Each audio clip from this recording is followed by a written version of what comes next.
শীতকালের সময় প্রচুর পরিমাণে পাওয়া যায় বাজারে মেথি শাক। তো আজকের আমি নিয়ে চলে এসেছি মেথি শাক। আজকে মেথি শাকের ভাজা করব আলু দিয়ে। তো চলুন আপনাদের দেখিয়ে দিই। এখানে আমি 2 আঁটি মেথি শাক নিয়েছিলাম। মেথি শাকটাকে বেছে নিয়েছি। মেথি শাকের মধ্যে যে কচি ডালগুলো আছে সেগুলো নিয়েছি, শক্ত ডালগুলোকে ফেলে দিয়েছি। বেছে ভালো করে ধুয়ে নিয়েছি আমি। তারপরে এখানে 2টো আলু কুচি কুচি করে কেটে নিয়েছি, একটা ছোট সাইজের পেঁয়াজ কুচি করে নিয়েছি, একটা শুকনো লঙ্কা 2 টুকরো করে নিয়েছি, আর 5-6টা রসুনের কোয়া থেতো করে নিয়েছি। তারপর এখানে কড়া গরম হয়ে গেছে। তারপরে দিয়ে দিয়েছি আমি কড়াই সর্ষের তেল। সর্ষের তেলটা গরম হয়ে গেছে, এবারে দিয়ে দিচ্ছি শুকনো লঙ্কা। তারপরে দিয়ে দেবো পেঁয়াজ কুচি। ভিডিওটাকে স্কিপ না করে পুরোটা দেখতে থাকুন। এখানে পেঁয়াজ আমি দিয়ে দিয়েছি, পেঁয়াজটা লাল হয়ে গেলে তারপরে দিয়ে দেবো আলু কুচি।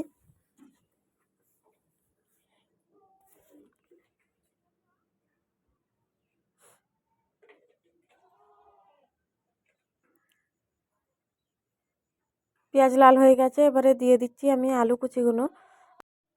আমার চ্যানেলে নতুন হয়ে থাকলে চ্যানেলটিকে সাবস্ক্রাইব করে পাশে থাকা বেল আইকনটি প্রেস করে দেবেন। আপনার ফোনে আমার রান্নার রেসিপিগুলো সবার প্রথমে পাওয়ার জন্য অল অপশানটি অন করে রাখবেন।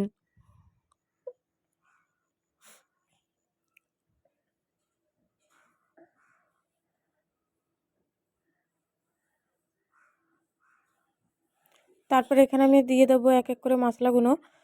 এখানে আমি দিচ্ছি স্বাদ মতো নুন। শাক ভাজাতে বেশি কিছু মশলা আমি ইউজ করব না। এখানে আমি হলুদ গুঁড়ো লঙ্কার গুঁড়োই দেবো, 1 চামচ হলুদ গুঁড়ো আর 1 চামচ লঙ্কার গুঁড়ো দিয়ে দেবো আমি।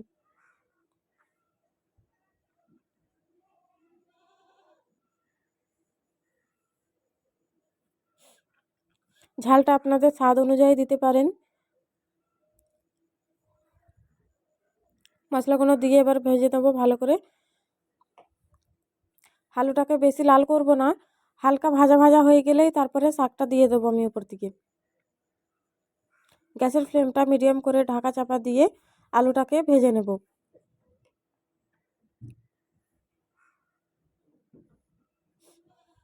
দেখুন বন্ধুরা, 5 মিনিট পরে ঢাকা খুলেছি। আলুটাকে ভাজা ভাজা হয়ে গেছে, এবারে আলুগুলোকে আমি সাইড করে নিয়েছি।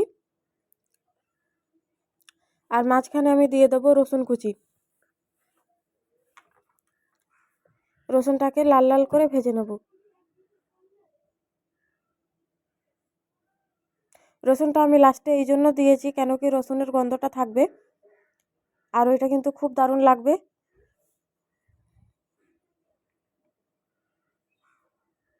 শাক ভাজাতে এমনি রসুনের সেন্ট বেরোলেই ভাত খাওয়া হয়ে যাবে, 1 থালা ভাত শেষ হয়ে যাবে ওই শাক ভাজা দিয়ে।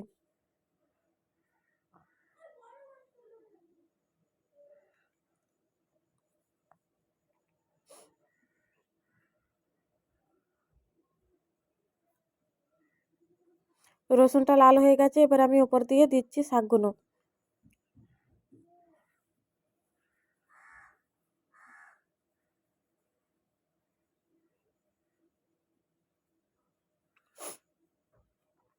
শাকটাকে দিয়ে 5 মিনিট মতন ভাজলেই কিন্তু তৈরি হয়ে যাবে আমাদের মেথি শাক ভাজা। মেথি শাক সিদ্ধ হতে বেশি সময় লাগে না।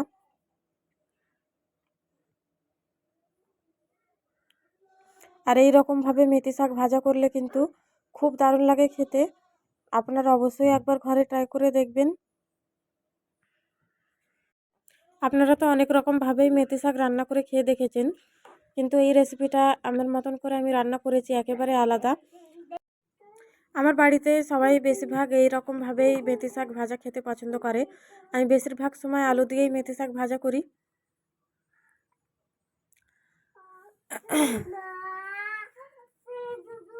আমার রান্নাটা দেখুন একেবারে কমপ্লিট হয়ে গেছে।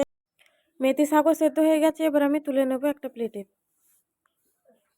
তারপরে সার্ভ করব গরম গরম ভাতের সঙ্গে। আমার আজকের ভিডিওটা আপনাদের কেমন লাগলো কমেন্ট করে অবশ্যই জানাবেন। যদি ভালো লেগে থাকে তাহলে লাইক শেয়ার অবশ্যই করে দেবেন। আর আপনারা কমেন্ট করে জানাবেন আপনাদের শীতকালের কোন সবজিটা বেশি ভালো লাগে খেতে। আজকের ভিডিওটা এখানেই শেষ করলাম। সবাই ভালো থাকবেন, সুস্থ থাকবেন, আবার নিয়ে চলে আসবো নতুন একটা রেসিপি। টাটা।